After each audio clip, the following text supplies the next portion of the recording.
오늘 설교의 제목은 마땅히 겪어야 할 고난. 여러분 읽으신 22절 본문 말씀에 근거해서 말씀 제목을 정해봤습니다. 오늘 읽으신 말씀 내용은 이제 1차 전도여행, 바울의 1차 전도여행이 마무리되는 그런 내용을 담고 있습니다. 그 마무리가 된 곳은 더베이고, 더베에 이르기 이전에 있었던 루스드라의 사건에 대해서 지난 한 2주, 3주인가요? 2주인가요? 2주 동안 저희가 함께 말씀을 나누었습니다. 루스드라에서 무슨 일이 있었죠? 이고니온에서 돌에 맞아 죽을 위험을 느끼고 그가 루스드라로 바울이 도망을 가게 되죠. 루스드라라는 곳은 그가 그렇듯 어려운 가운데 내몰리지 않았더라면 바울이 선택할 만한 도시는 아니다라고 말씀을 드렸어요. 그곳에는 유대인 회당이 없었기에 바울은 그 성문 옆에 있는 광장에서 복음을 증거할 수밖에 없었고, 또 하나님께서 그 광장 가운데 태어날 때서부터 안진뱅이로 그 인생을 살았던 바로 한 사람, 만약에 그 사람이 그 루스드라가 아닌 다른 대도시에 있었다면 틀림없이 회당이 있었고, 회당이 있었다라면 당연히 그 회당에 들어가지 못할 만한 그런 어려운 처지에 있었던 이방인 안진뱅이 한 사람을 그 광장에 예비하셨고, 이 예비된 바로 그 사람은 주님께서 이끄신 사도 바울의 그 삶을 통해, 또 그 입술을 통해 선포됐던 말씀 가운데 구원에 대한 확신을 얻게 되는 것이고, 그 구원의 확신을 얻은 그를 구원받을 만한 믿음을 바라봤던 바울은 그에게 다가가 예수 그리스도의 이름으로 그의 인생을 다시 한번 세워주는 놀라운 기적의 역사를 저희들이 함께 읽었습니다. 그 역사 가운데 사람들은 사도 바울과 바나바를 제우스와 헤르메스 신으로 생각을 하고, 그들이 황소를 데리고 또 화관을 갖고 이 두 사람에게 제사를 드리려는 그런 황당한 일이 벌어지고, 그 사건 자체가 벌어지고 있는 사건 자체를 파악한 바울과 바나바는 옷을 찢으며 분노하고, 정말 그들이 자신들 또한 그들과 동일하게 성정을 가진 인간일 뿐이기에 그들이 경배할 만한, 제사 드릴 만한 대상이 아니라는 것을 밝히 알려주고 그들을 간신히 말렸다라고 성경은 기술을 하고 있습니다. 그러고 나서 성경에서는 곧 이어 그 전에 머물렀던 비시디아 안디옥과 또 이고니온이라는 곳에서 유대인들이 대거 몰려와 선동을 했고, 그 선동 가운데 사도 바울이 돌에 맞아 죽었다라고 성경은 표현을 하고 있더라는 거예요. 그러면은 지난 시간에 제가 말씀드린 것과 같이 간신히 제사 드리려고 했던 그들을 말린 연후에 우리가 찬찬히 그 거리들을 계산해 봤을 때 좋기 220km 정도 떨어져 있었던 루스드라에서 떨어져 있었던 비시디아 안디옥에까지 이 소식이 전해져서 광분한 유대인들이 루스드라로 대거 몰려오기까지의 시간을 최소한 일주일 이상 걸릴 거라고 추측이 됩니다. 그러면 일주일 이상 동안에 바울이 루스드라에서 틀림없이 자신을 신이라고 생각했고, 그래서 제사 드리려고 그랬던 바로 그 사람들에게 예수 그리스도에 대한 복음을 더 깊이 있게 전할 수 있었던 충분한 시간이 있었을 거예요.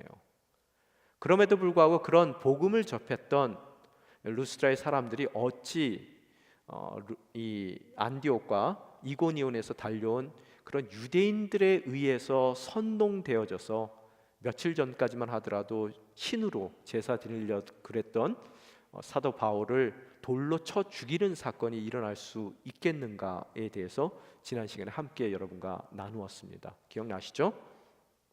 죄송해요. 제 설교가 그전 컨텍스트가 없으면은 이해가 안 되는 설교라 제가 잠깐 리뷰를 했습니다. 그 상황 가운데 바울이 죽었는 줄, 돌로 치고 나서 죽었는 줄 생각하고 성 밖으로 바울의 시신을 내다 갖다 버립니다. 그 버린 그 이후에 오늘 19절 말씀이 시작되죠. 그 주검이라고 생각했던 바울의 시신 주변으로 제자들이 둘러싸여 있는데 갑자기 벌떡 일어나는 거예요. 여러분, 이게 남의 일이라서 심각하지 않죠?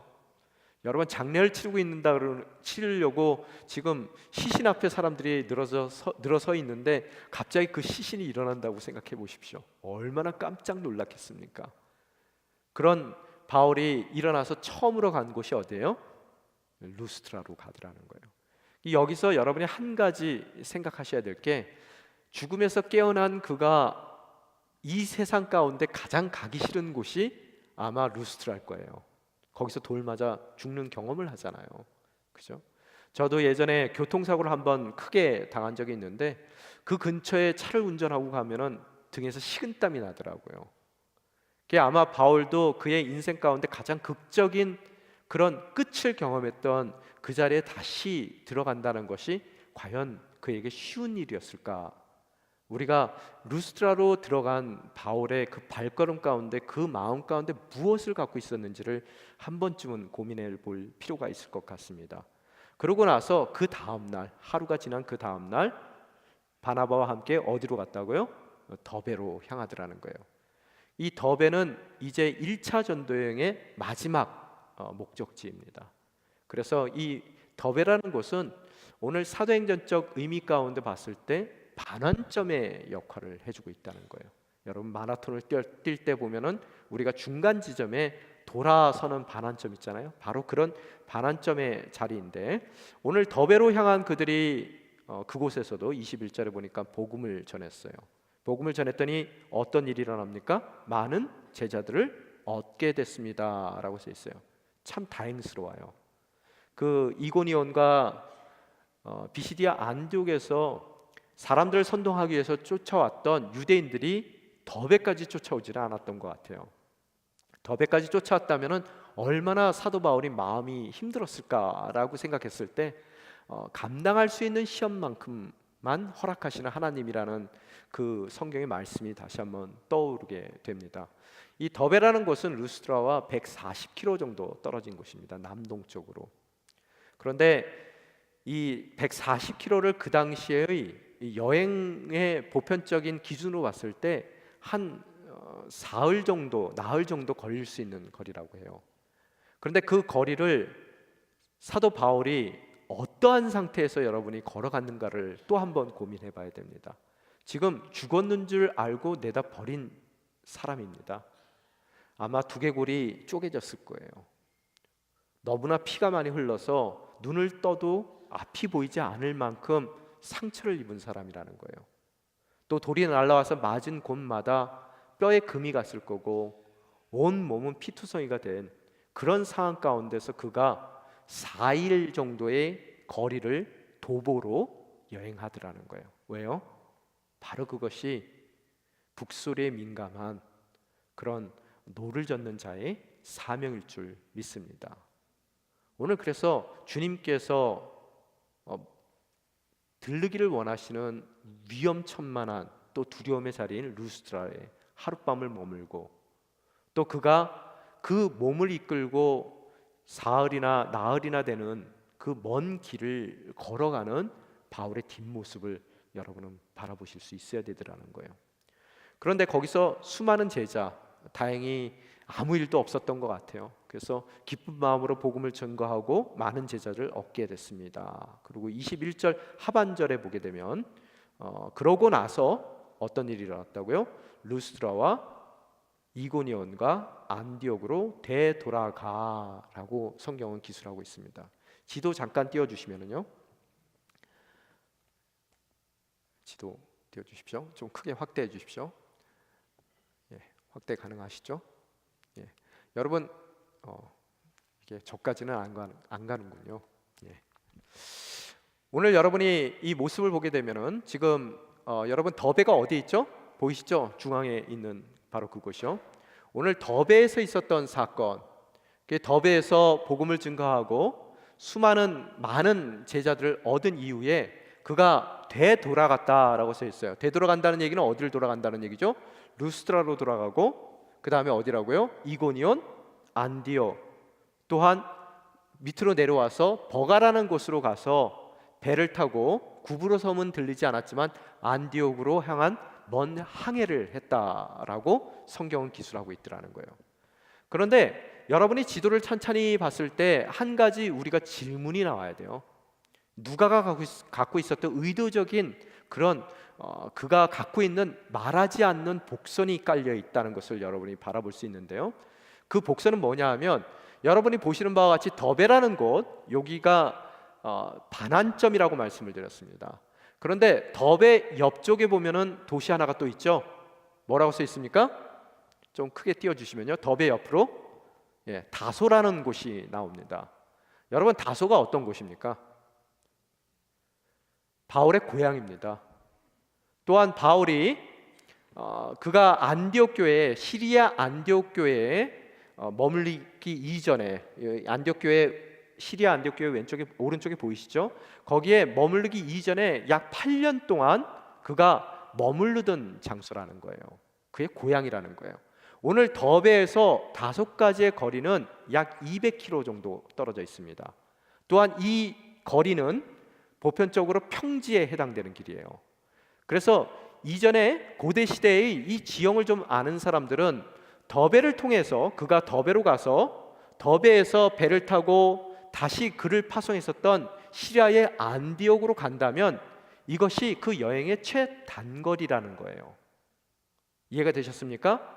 고향을 들러 최단거리로 돌아갈 수 있는 반환점을 지난 그 여정 가운데 오늘 성경은 뭐라고 표현되어 있냐면은 다소가 아닌 그가 더베에서 루스트라에서 이고니온으로, 이고니온에서 비시디아 안디옥으로, 또 버가로, 그래서 먼 항해길을 통해서 그가 안디옥으로 다시 돌아간다라고 성경은 기술하고 있다는 거예요. 이 돌아간다는 의미가 여러분이 이 1세기에 누가가 쓴 이 사도행전을 읽을 바로 그 사람들에게 주어지는 질문 또한 우리들이 동일한 질문을 던져야 되겠더라는 거예요. 왜 돌아가느냐는 거예요. 여러분, 이 더베에서 돌아간다는 얘기는 무슨 소리냐 하면 지금 방금 말씀드린 것과 같이 전체의 그런 여행의 거리가 2,400km라고 합니다. 학자들에 의하면. 그러면 지금 여기가 1,200km의 그런 여행을 맞추고 지금 1년여의 시간을 그가 1차 전도 여행 동안에 길에서 보낸 상황이에요. 그 상황 가운데서 다시 먼 길을 돌아간다는 것이 과연 그에게 쉬운 선택이었는가를 여러분이 한번 곰곰이 생각해 보셔야 되더라는 거예요. 저 같은 경우에는 예전에 멋모르고 한겨울에 차를 운전해서 토론토까지 간 적이 있습니다. 떠나면서 멋지더라고요. 이쪽에는 산만 있다가 지나가다 보니까 들판만 있어요. 그래서 여러분 캐나다 만화에 보면은 그런 만화들이 나와요. 이 사스카츄언하고 매니토바에 대한 그 만화인데요.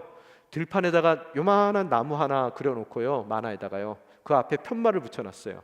Next tree, 700 kilometers. 정말로 평지예요. 그게 해가 떠서 땅 위에서 떠서 땅 위로 지는 모습을 바라봅니다. 와, 정말 멋지다. 근데 그 멋지다가 며칠 가도 멋져요. 그러다가 한 번도 핸들을 돌리는 적도 없습니다. 넘버원 하이웨이는 그냥 이렇게 있어야 돼요. 돌리지도 않아요. 그러다가 그 지평선이 너무너무 이제 지루해질 때쯤 되면은 그 온타리오 주에 들어가게 되면은 맨 호수만 나옵니다. 이 들판만 보다가 호수를 보니까 처음에는 아름답지만 그 호수를 또 며칠을 본다고 생각해 보십시오. 너무나 괴롭단 말이에요. 그죠? 그래서 제가 한겨울에 토론토까지 갔다가 돌아오는 길에는 한 번 모르고 갔지만 돌아오는 길을 절대로 못 오겠더라고요. 그래서 차를 기차로 붙였어요. 굉장히 돈 많이 들었습니다. 그리고 저는 비행기를 타고 왔어요. 도저히 안 됐어요. 무슨 대가를 치르더라도 다시 운전하고 싶은 생각이 없더라고요. 여러분, 바울의 마음이 어떻겠는가를 여러분이 생각해야 된다는 거예요. 그 먼 길을 돌아간다는 거예요. 가까운 길 놔두고요. 또한 두 번째, 여러분, 이 서쪽으로 그가 돌아간다는 이야기는 처음에 제가 비시디아 안디옥에 대한 이야기를 하면서 여러분에게 드렸던 한 산맥의 이름이 나왔습니다. 뭐예요? 타우루스 산맥이에요. 해발 3,000m가 높습니다. 지금은 우리 넘버원 타면은 락키 산맥 그냥 넘어가지만 그 당시에는 걸어 넘어가야 되는 거예요. 여러분, 그 3,000m가 넘는 그 산맥을 서쪽으로 간다면 어디로 가든지 그 산맥을 안 넘고는 버가에 이를 수가 없어요. 그 험한 길이 평지가 있음에도 불구하고 그는 지금 돌아서 멀기도 하지만 또 그 산맥을 넘어야 되는 험한 길을 그가 돌아가고 있더라는 거예요. 또한 그뿐입니까? 여러분, 그의 몸이 지금 어떻습니까? 너무 괴로운 몸이에요. 온 몸이 피투성이가 되고 찢어지고 정말로 걸어 다니는 것 자체가 이상할 정도의 몸의 상태 가운데 그가 멀고 험한 길을 돌아가는 것뿐만 아니라 오늘 여러분, 이 사람이, 이 누가가 얘기하는 그 바울이 돌아가면서 들렀던 도시의 이름들을 봤을 때 다 어떤 도시예요? 그가 복음을 전했던 곳이고, 그래서 그 전했던 복음을 통해서 많은 제자들을 그가 얻었던 곳이지만, 동일하게 선동되었던 유대인들을 통해서 그의 목숨이 위태로웠던 곳이라는 거예요. 귀비인들과 권력자들에 의해서 내쫓김을 당했던 곳이고요. 또한 돌을 들어 던진다는 이야기를 듣고 급하게 도망나왔던 곳이고요. 또한 돌에 맞아 죽었던 도시이고, 또 그들이 정말로 분노하며 먼 길을 마다치 않고 바울을 돌로 치기 위해 달려왔던 바로 그 사람들이 머무는 그런 위험천만한 도시라는 거예요. 그러면 세 가지를 살펴봤을 때 길어요. 먼 길입니다. 또한 너무나 험한 길이에요. 또 세 번째로 얘기했을 때는 뭐라고요? 그 길은 위험한 길임에도 불구하고 그가 가까운 길, 편안한 길, 또 자기의 고향입니다. 그 고향을 지척에 두고도 200km밖에 안 떨어진 그 길에 두고도 그가 되돌아가는 일이 어찌 가능한 것이고, 바로 누가가 이야기하고자 하는 그 숨겨진 그 자간가의 사이에 숨겨져 있는 우리를 향한 말씀은 무엇인지를 여러분이 한번 고민해봐야 되겠더라는 거예요. 여러분, 다소라는 곳, 더베에서 다소라는 곳이 200km라 그러면은 140km 한 4일 정도면은 어떻다고요? 좋게 일주일이면은 충분히 도착할 수 있는 거리입니다. 그리고 여러분이 나중에 보면 아시겠지만 바울은 부잣집 아들이에요. 그가 로마 시민권자라고 했습니다. 그 시민권을 자기 아버지가 어떻게 했다고요? 돈 주고 산 사람이에요. 그 정도로 다소에서는 굉장히 그 부유한 가정이었고, 지금 1년여 시간을 갖다가 이 전도여행을 하면서 돈도 떨어지고 또 얻어맞고 뭐 돌에 맞아 죽는 상황까지 이르렀으니 몸도 힘들 거고, 또 그 마음 가운데 자기를 쫓아서 늘 달려오는 그 유대인들에 의해서 그 심신이 고단했을 법한 그런 상황이라는 거예요. 그런데 그의 앞에 먼 길, 돌아가는 길, 험한 길, 위험한 길이 있음에도 불구하고 그 길이 있고, 또 다른 쪽으로 봤을 때는 쉬운 길, 또 내가 쉴 수 있는 그 길, 또 멀지 않는 단거리의 길이 있음에도 불구하고 그것을 마다하고 돌아가는 길을 선택하는 바울의 마음을 여러분이 한번 생각해 보자는 거예요. 여러분, 우리가 부모를 보통 찾아갈 때는 언제 찾아가요? 돈 달라고 찾아가요. 또 언제 찾아갑니까? 쉬고 싶을 때 찾아가는 거예요. 부모님 댁에 가면 그러잖아요. 자꾸 누우라 그러잖아요. 벽에 갖다 주고요. 안 그러세요? 여러분 댁은? 저희는 가면은 자꾸 벽에를 갖다 주고 누우래요. 그런 벽에를 갖다 주고 눕게 해주는, 또 자기의 지금 모든 1년 동안의 과정 가운데 돈은 다 떨어졌을 거고, 그래서 보통 사람이라면 충분히 가장 최단거리고 또 쉬운 길이고 또 자신에게 위로가 될 수 있는 다소를 들렀다, 거기서 배를 타고 안디옥으로 간다면 너무나 쉬운 길인데 왜 그 길을 마다하고 가느냐는 거예요. 오늘 거기에 초점을 맞추기를 원합니다. 왜 그럴까요? 여러분, 오늘 성경 가운데서도 그가 깨어나자마자 루스트라 교회로 먼저 들어갔다라는 거기에서 암시하듯이, 오늘 남겨진 제자들 마음 가운데 어떠한 상황 가운데서 그들이 바울을 떠나보냈는지를 여러분이 한번 생각해 보셔야 되겠더라는 거예요. 복음을 듣긴 들었어요. 또한 특히 루스드라 같은 경우에는 그들이 상상치도 못했던 기적과 이적을 경험했어요. 안진뱅에만 일어나는 것이 아니라 죽었던 바울이 깨어나는 것까지 봤단 말이에요. 이걸 복음은 도대체 복음을 무시하고 저버릴 수는 없을 것 같은데 겁이 나요. 두렵단 말이에요. 나도 복음을 증거하다 저렇게 돌에 맞아 죽어야 되는 거야? 그 마음이 있을 것이고, 또 바울이 떠난 이후에 바울에게 돌을 던졌던 그 유대 사람들과 그 모든 선동되었던 사람들이 과연 그 초신자들에게, 예수를 막 믿기 시작한 그 제자들에게 어떻게 행동을 했을까를 여러분이 생각해 보셔야 되더라는 거예요. 아마 그들에게, 두려움에 질려있는 그들에게 예수 니네들 믿으면은 내가 가만히 안 놔둔다, 그들이 정말로 그 믿음 가운데 심한 갈등을 느끼고 있었을 거예요. 또한 바울을 떠나보내며 그 바울이 지금 어떠한 상태에, 몸은 멀쩡한지, 건강은 회복됐는지, 여러 가지 그런 마음 가운데서 그들이 바울에 대한 근심을, 걱정을 하고 있었을 상황이라는 거예요. 그때 바울이 루스드라에 다시 나타나요.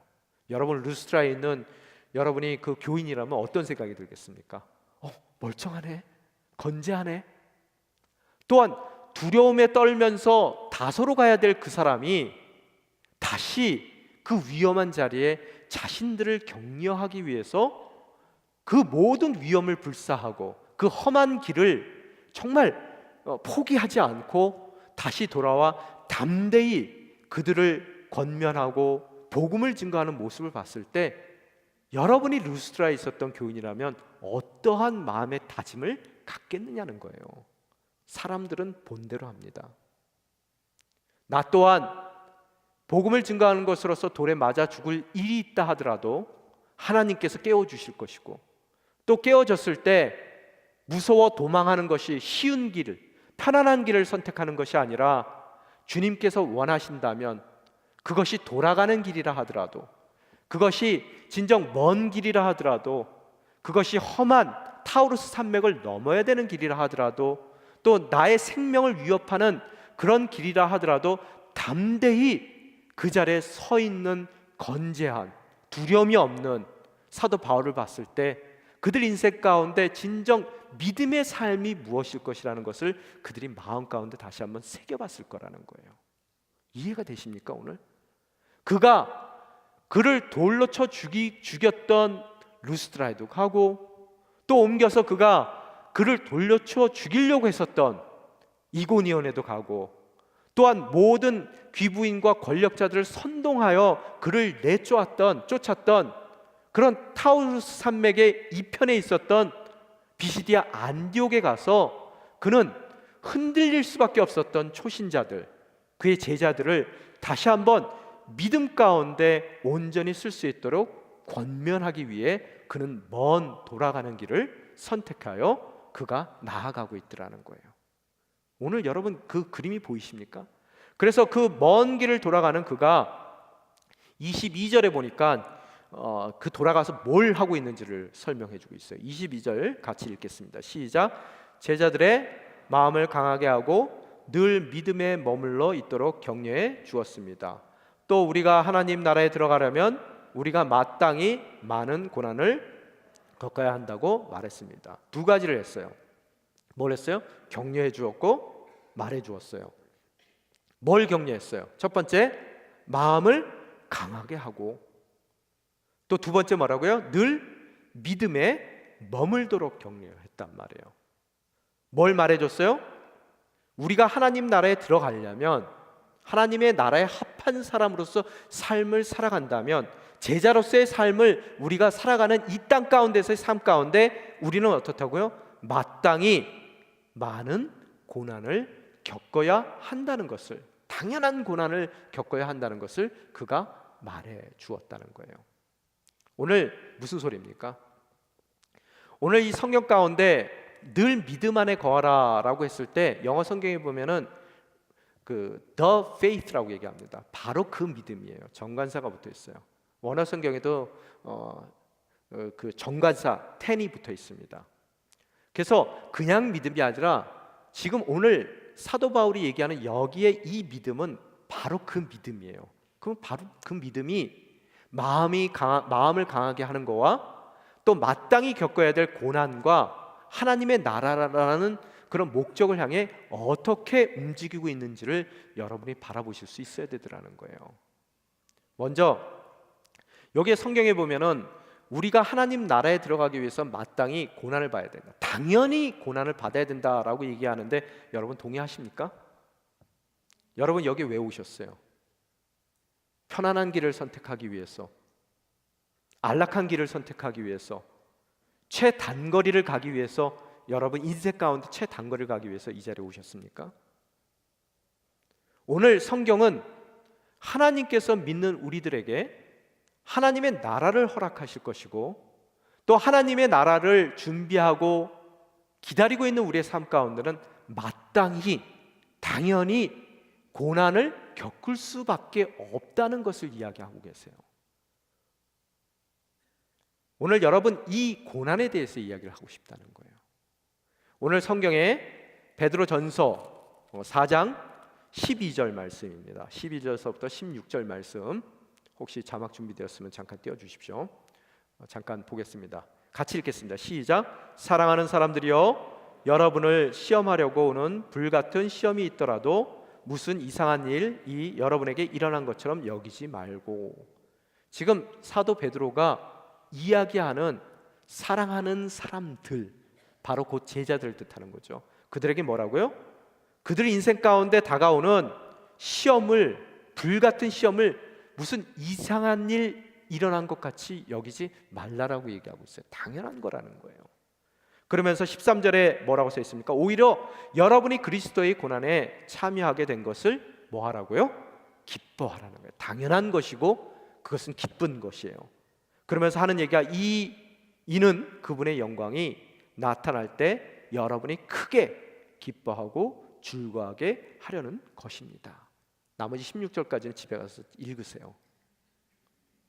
오늘 여러분에게 간절히 부탁드리고 싶은 것은 내가 믿고 싶은 믿음을 갖지 마세요. 믿음이 이랬으면 좋겠다라고 그래서 그런 믿음으로 신앙생활하는 것이 아니라 여러분이 믿음을 갖기로 결정했다면 성경에 나온 대로 믿으셔야 된다는 거예요. 편하고 안락하고 그 인생 가운데 지름길을 가기 위해서 여러분이 예수를 믿는 것이 아니라 너무나 돌아가는 길이라 멀고 험하고 위험천만한 길이지만 주님께서 예비하신 그 길의 끝에는 하나님의 나라가 나를 기다리고 있다는 것에 대한 바로 그 믿음이 있기에 어떠한 상황 가운데서도 흔들리지 않는 그런 제자의 삶을 살아내는 바로 그 믿음을 오늘 여러분과 저의 삶 가운데 요구하시더라는 거예요. 그죠? 그러면은 여러분이 질문해야 돼요. 왜 잘 믿는데 힘들게 하십니까? 고난은 웬 고난이에요? 다니엘도 보니까 마음을 정할 때마다요 힘들어져요. 다니엘의 세 친구들도요 어때요? 마음을 정하니까 결박당해요. 결박만 당했습니까? 결박당하는 것까지 순종했더니 하나님이 그 결박을 풀어줬더라. 왕이 혼나고 쩔쩔매더라 이렇게 써 있습니까? 결박당한 그들이 어디로 내몰려져요? 7배나 더 뜨거운 풀무 가운데로 내몰려지더라는 거예요. 그때 성도들은 갈등해요. 내가 이거 뭐 잘못했나? 제가 지난 수요일 날 말씀드렸어요. 그 풀무불은 어떤 데라고요? 어떤 곳이에요? 여러분을 꼼짝하지 못하게 묶었던 세상의 결박이 녹아지는 자리예요. 아멘입니까? 오늘 그렇듯 왜 믿는 자들의 삶 가운데 이렇듯 결박도 있고 풀무도 있느냐는 거예요. 이 디모데후서 3장 12절 말씀 띄워주십시오. 뭐라고 써 있습니까? 같이 읽겠습니다. 그리스도 예수 안에서 경건한 삶을 살고자 하는 사람들은 모두 핍박을 당할 것이다. 예수 믿는 사람들은 모두 어떻게 된다고요? 핍박 받는데요. 이게 도대체 뭘까? 핍박 받으려고 예수 믿으십니까? 여러분 예수 믿기에 돌아가셔야 돼요. 예수 믿기 때문에 짧은 길을 가는 게 아니라요. 오늘 왜 이 일이 있는지 구약에서도 설명을 하고 있습니다. 잠언서, 저희가 잠언서 29장 27절 말씀 같이 읽겠습니다. 시작. 의인은 불의한 사람을 싫어하고 악인은 정직한 사람을 싫어한다. 여러분, 예수를 믿는 의인들이 핍박받는 이유는 이 땅 가운데서는 의인만 있는 것이 아니라 불의한 자들도 함께 있기 때문이라는 거예요. 오늘 성경은 그렇게 얘기합니다. 복음이 선포되는 곳마다 불의했던 사람들이 의로운 사람으로 변화되는 역사가 일어나요. 그렇지만 그 말씀 가운데서도 강팍함 가운데 남아있었던 불의한 자들이 있습니다. 그래서 말씀이 선포되는 곳마다 선동이 있고 서로 미워하고 싫어하는 그 일들이 일어날 수밖에 없음을 성경은 이야기하고 있더라는 거예요. 그러면 오늘 이 얘기가 불의한 자들이 의로운 사람들을 싫어하고 의로운 자들이 불의한 자들을 싫어한다 라는 이 상황, 이 말씀이 진정 하나님의 말씀이라면 여러분 자신이 여러분의 삶을 살펴봐야 된다는 거예요. 내가 누군가 싫어하고 있나 지금? 내가 누구를 미워하고 있어? 그러면 이 말씀의 기준으로 만약의 경우 여러분이 불의를 행하고 있으면서 누군가를 미워한다면 여러분은 누구를 미워하고 있는 거예요? 의로운 자를 미워하고 있는 거예요. 그렇지만 여러분이 누군가에게 미움을 받고 있고 누군가에게 핍박을 받고 있는 상황 가운데서 여러분이 만약의 경우 내가 의를 행하고 있음에도 불구하고 누군가에게 핍박을 받고 어려운 일을 겪고 있다는 얘기는 무슨 얘기입니까? 여러분이 의를 행하고 있다는 얘기예요. 얼마나 중요한 얘기인지를 몰라요. 여러분이 불의한 세상 가운데 말씀 가운데 불의했던 우리의 인생이 하나님의 자녀로 거듭나서 의로운 삶을 살아가려고 했을 때 이 세상은 여러분을 가만히 놔두지 않는다는 거예요. 여러분, 내 인생을 살면서 한 번도 핍박받은 적이 없어. 난 예수를 잘 믿어서 정말로 내 인생은 너무나 편안하고 단거리야. 무슨 소리예요? 여러분이 아직 마귀가 보기에는요, 세상이 보기에는 의로운 사람이 아니에요. 이해가 됐습니까? 왜 예수를 믿었더니 이렇게 힘드냐? 하는 것마다 매를 맞고 뺑글뺑글 돌아가고 험한 산을 넘어야 되고 위험한 길을 가야 되는 내 인생 가운데로 내몰리는 이 사태가 도대체 뭐냐? 무슨 소리예요? 마귀가 세상이 인정하는 공식 의인이에요. 맞습니까? 항상 여러분이 살펴야 된다는 거예요. 그런데 이렇듯 고난을 허락하는 이유가 뭐냐? 하나님의 나라에 합한 사람을 만들어가기 위해서 하나님께서 고난을 허락하신다는 거예요. 우리가 자격이 있어서 하나님 나라에 들어갑니까? 아니죠. 자격이 안 되는데 자격이 있다고 칭해 주세요. 그런 우리들이 이제는 하나님 나라에 합한 그릇이 될 수 있도록, 하나님의 나라가 우리 삶 가운데 주어졌을 때 그 하나님의 나라가 우리의 축복의 나라가 되게 하기 위해서 우리 삶 가운데 그 하나님의 나라에 합한 그릇을 만들어 가시기 위해서 고난이라는 칼날을 우리 인생 가운데 대시는 하나님이라는 거예요. 왜? 있는 그대로는 도저히 그 축복의 땅이 우리에게 축복으로 다가설 수가 없더라는 거예요. 감당할 수 있어야 축복이죠. 그래서 하나님께서 불의한 자들의 불의한 마음을 사용해서 의로운 자들의, 하나님의 자녀들의 삶을 다듬어 주시는 것이고, 그 다듬는 그 모든 고난의 끝 가운데는 어떤 일이 있다고요?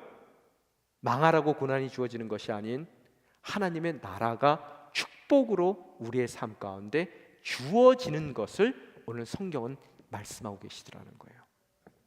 그러면 이 이야기 가운데 한 가지 우리가 짚고 넘어가야 될 게 있습니다. 뭐예요? 내가 의로운 삶을 살고 있을 때 누군가가 나를 핍박해요. 무슨 소리입니까? 그 사람은 불의한 사람이에요. 그런데 그 불의한 사람이 나를 핍박하는 상황 가운데 내모는 것으로서 나를 하나님께서는 깊은 섭리 가운데 하나님 나라에 합당한 자로 만들고 계세요.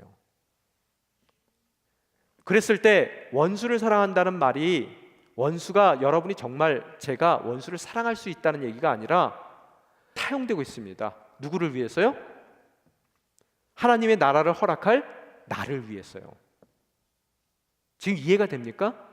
그 불의한 자의 그 불의한 모든 모습을 통해 그가 자기의 인생을 불살르고 있고요, 그의 영혼을 불살르고 있어요. 누구를 위해서요? 의로운 나를 위해서. 그래서 그 믿음의 눈으로 다시 한번 바라보니 핍박하고 있는 그 사람이 안쓰러운 거고요, 불쌍한 생각이 드는 거고요, 그 사람을 위해서 중보할 수밖에 없는, 더욱더 하나님 나라에 합당한 의로운 자의 삶으로 하나님께서 우리의 삶을 만들어 가신다는 얘기예요. 이해가 되십니까? 그럼 불의한 자 입장이란, 그러니까 여러분이 항상 룰 오브 썸이 뭐라 그랬어요? 우리는 불의한 쪽에 있을 가능성이 많아요. 그러면 내가 의로운 자를 자꾸 핍박을 하고 싶고 미워지고 싫어지고 어렵게 해주고 싶다는 얘기는 무슨 얘기예요? 내가 내 영혼을 불살라가며 내가 싫어하는 사람이 하나님 나라의 모든 축복을 누려나가는 바로 그 사람이 될 수 있도록 그 사람에게 도움을 주고 있어요. 내 모든 것을 바쳐가며. 지금 오늘 이 말씀이 얼마나 무서운 건지를 여러분이 아셔야 되더라는 거예요. 사도 바울은 그걸 깨달아요. 그래서 오늘 뭐라고요? 모든 믿는 자들에게 하나님께서 마땅히 고난을 겪게 하시고 그 고난의 끝에는 절망, 좌절, 포기가 있는 것이 아니라 우리가 상상치도 못했던 하나님의 나라가 그 고난의 끝에 기다리고 있음을 이야기하고 있더라는 거예요. 바로 그 믿음 가운데 머물라는 거예요. 오늘 바울은 먼 길을 돌아가며 그 모든 제자들에게 바로 그 먼 길을 돌아가는 핍박의 자리 가운데 하나님의 나라를 소유하는 자들이 그 고난 가운데 어떠한 태도를 지녀야 되는지 믿음의 본을 보여주고 있는 것으로서 모든 사람들이 바울의 본을 쫓아 하나님의 나라를 소유하는 바로 그 하나님 예수 그리스도의 진정한 제자로서의 삶으로 그들의 삶을 견인하고 있는 것을 여러분이 바라볼 수 있어야 되더라는 거예요. 그런데 왜 여기에 보면 마음을 강하게 하고라는 단어가 들어갔느냐, 거기에 대해서도 좀 생각을 더 해봐야 되겠더라는 거예요. 여러분, 보통 우리 인생 가운데 어려운 일이 겪게 되게 되면은 많은 상담학자들이 얘기하는 것이 뭐냐면 사건 자체가 중요한 게 아니라는 거예요. 뭐가 중요해요? 사건에 대한 나의 태도가 중요하다고 얘기해요. 반응이 중요하다는 거예요. 여러분, 아무리 우리가 호랑이한테 물려가는 그런 어려운 가운데 놓인다 하더라도, 그 시련과 고난 가운데 몰린다 하더라도 여러분의 마음과 생각을 지키기만 한다면 그 위기를 벗어날 수 있는 것이고, 그 위기를 여러분 인생 가운데 반전의 기회로 삼아 나갈 수가 있게 되더라는 거예요. 세상을 살다 보면은 정말로 위대한 인물들이 있습니다. 그들의 특징이 평탄하고 짧은 길을 갖고 안락한 삶을 살았기 때문에 위인이 된 것이 아니라 누구보다도 어려운 환경 가운데 그 환경 자체가 문제가 아닌 그 환경을 대하는 그들의 태도를 잘 관리함으로써 그들이 그 위기를 정말 생상치도 못했던 반전의 기회로 삼았기에 그들이 위대한 인물들이 될 수 있다는 것을 우리는 바라볼 수 있게 되더라는 거예요. 오늘 이렇듯 핍박 자체, 이 고난 자체가 문제가 아니라는 거예요. 오늘 여러분, 이 고난이라는 단어 자체도 원어 성경에 보면은 슬립시스라는 그런 단어를 사용해요. 슬립시스라는 단어요. 그 단어의 뜻은 감정적인 고난이 아니에요. 정신적인 고난이 아닙니다. 환경적인 고난을 뜻하고 있는 거예요. 경제 문제, 육신의 문제, 기타 관계의 문제, 상황적으로 내가 고난 가운데, 어려운 가운데 내몰릴 수밖에 없는 바로 그런 고난들을 뜻하고 있어요. 오늘 그런 고난이 문제가 아니라는 거예요. 그 고난 자체는 우리 인생을 다듬기 위해서 하나님께서 허락하신 은혜의 자리라는 것이고, 우리가 그 고난 끝에 준비될 우리의 모습 가운데 부어주실 하나님 나라의 그런 모든 축복을 바라볼 수 있는 바로 그 믿음이 있다면 그 어떠한 상황 가운데서도 마음을 강하게 할 수 있다는 거예요. 흔들리지 않는 마음, 올바른 사고를 하고 판단을 할 수 있는 그 마음을 주님께서 허락하신다는 거예요. 오늘 이 마음이라는 단어도 원어 성경에 보면 수케라고 나옵니다. 영혼이라는 거예요. 흔들리지 않는 마음과 생각과 감정을 포함한 우리의 영혼을 허락하신다는 거예요.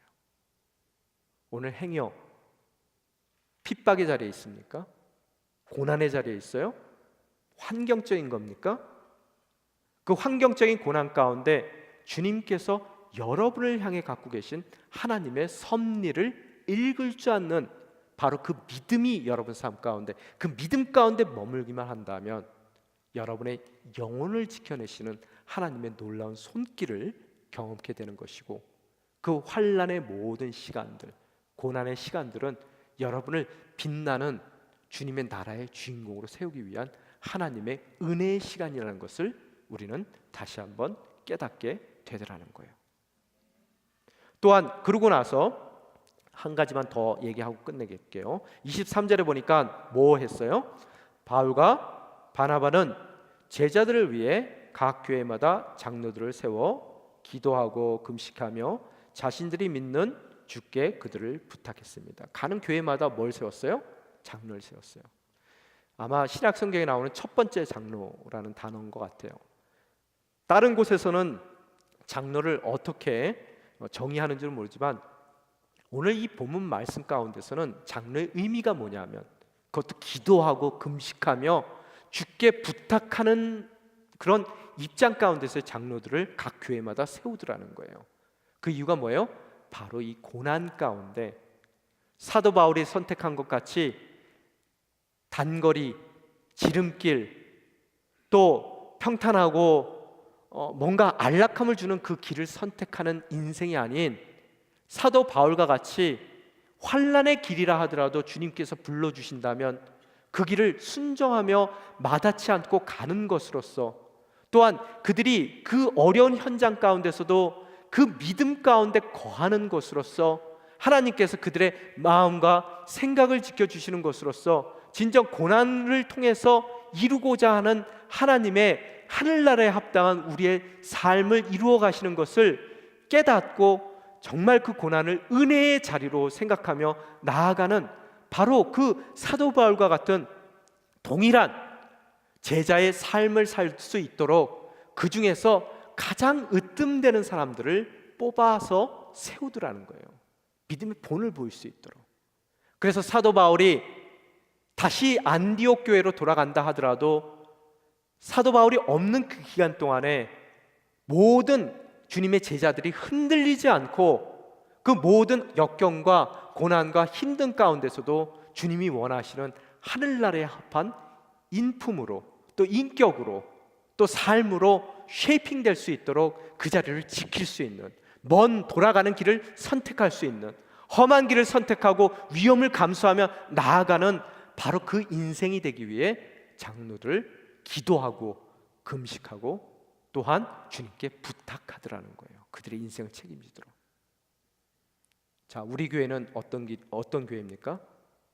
우리 모든 교육자들은 되돌아갑니다. 돌아갑니다. 쉬운 길을, 안락한 길을 선택하지 않을 겁니다. 또한 우리 교회에서 세워지는 모든 리더십들은 바로 그 돌아가는 길에 믿음의 본이 되기 위해 기도하고 금식하고 또한 그들의 삶이 주님께 의탁되도록 모든 목회자들은 열심히 그 리더십을 위해서 기도해 나갈 것입니다. 또한 모든 성도가 동일한 돌아가는 삶을 살 수 있도록 그 리더십들은 깨어 날마다 편안하고 안락하고 쉬운 길을 가는 것이 아닌 주님이 원하시기에 고난의 길, 핍박의 길, 그 어려움의 길을 마다치 않고 순종하며 가는 것으로서 진정 하늘나라에 합당한 모든 성도들이 모일 수 있는 아름다운 교회로 우리 교회를 만들어가길 원합니다. 이 시간 함께 기도하며 나아가길 원합니다. 주님, 그동안 예수를 믿는다 했지만 쉬운 길을 선택하길 원했습니다. 그동안 예수를 믿는다고 했지만 우리는 짧은 길을 가기를 원했습니다. 그동안 예수를 믿는다고 했지만 우리는 다소를 바라보며 왜 다소로 우리의 삶을 이끌지 않는가를 생각하며 주님을 원망할 때가 많았습니다. 주님, 오늘 이 시간 우리가 돌아가야 될 바로 그 이유는 바로 우리의 이 자격 없는 인생을 주님의 나라의 주인공으로 삼아 주시기 위한 주님의 섭리가 숨겨져 있다는 것을 그 믿음 가운데 바라보게 됩니다. 주님, 오늘 우리가 서 있는 그 자리가 어려운 핍박의 자리고 고난과 역경의 자리입니까? 그 믿음 가운데 머물며 소망을 바라볼 수 있게 도와주시옵소서. 그 끝 가운데 주님께서 예비하신 엄청난 하늘나라의 축복을 바라보며 넉넉히 흔들릴 수밖에 없는 상황 가운데 있다 하더라도 우리의 마음과 생각을 지켜내는 멋진 바울과 같은 인생 되게 도와주시옵소서. 주님, 그런 바울과 같은 인생이 우리 교회의 리더십들로 세워지기를 원합니다.